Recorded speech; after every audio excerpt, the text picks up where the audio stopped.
নিজের স্বামী পরশুরামের অনেকক্ষণ খোঁজ পাচ্ছে না তটিনী। তার স্বামী কোন বিপদের মধ্যে আছে সে জানে না।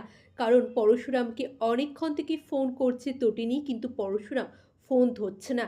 কারণ পরশুরামের সাথে ঘটে গেছে অনেক বড় একটা ঘটনা।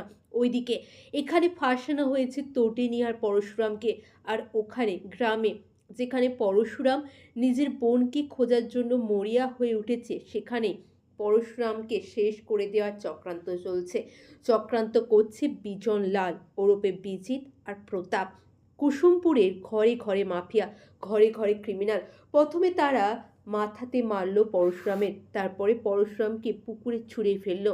কিন্তু পরশুরামকে এত সহজে শেষ করা যে যাবে না, সেটা হয়তো তারা জানে না।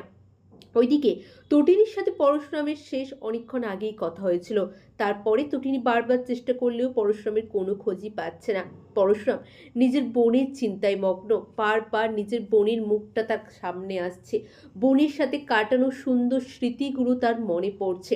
সত্যি, ভাই বোন দাদা বোনের সম্পর্কটাই তেমন হয়, যেখানে শুধু ভালোবাসা থাকে, শুধু প্রবৃত্ততা থাকে, যে সম্পর্কে কোনো কুলসতা থাকে না। তাই তো বন্ধুরা, ওইদিকে পরশুরামের এরকম একটা বিপদ, ওইদিকে কলকাতায় পিকোর স্কুলের এরকম ঘটনা, সব মিলিয়ে কে সামলাবে এই পরিস্থিতি?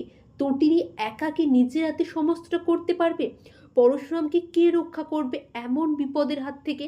তাদের নিজেদের লোকেরাই তো তাদের চরম শত্রু। একে একে কে কখন শত্রুপক্ষে চলে যায় তারা জানতেও পারে না। কে কখন টাকার জন্য নিজের মনুষ্যত্ব বিকিয়ে দেয়। ওইদিকে বিজিতের কাছে গেল তটিনী, বলল, বলো আমার স্বামী শিবপ্রসাদ গাঙ্গুলি কোথায়? কোথায় আমার স্বামী? তুমি সব জানো, তোমাকে বলতেই হবে আমার স্বামী কোথায়। হ্যাঁ বন্ধুরা, পরশুরাম আজকের নায়ক সিরিয়ালের আগামী পর্বে আপনারা এমনটাই দেখবেন। চ্যানেল নতুন হলে দয়া করে চ্যানেলটা সাবস্ক্রাইব করে দিন। কেমন লাগছে পরশুরাম? দারুণ ইন্টারেস্টিং সমস্ত এপিসোড হচ্ছে। সকলেই খুব ভালো থাকুন, সুস্থ থাকুন, চ্যানেলটি ফলো করতে থাকুন। অনেক ধন্যবাদ সকলকে।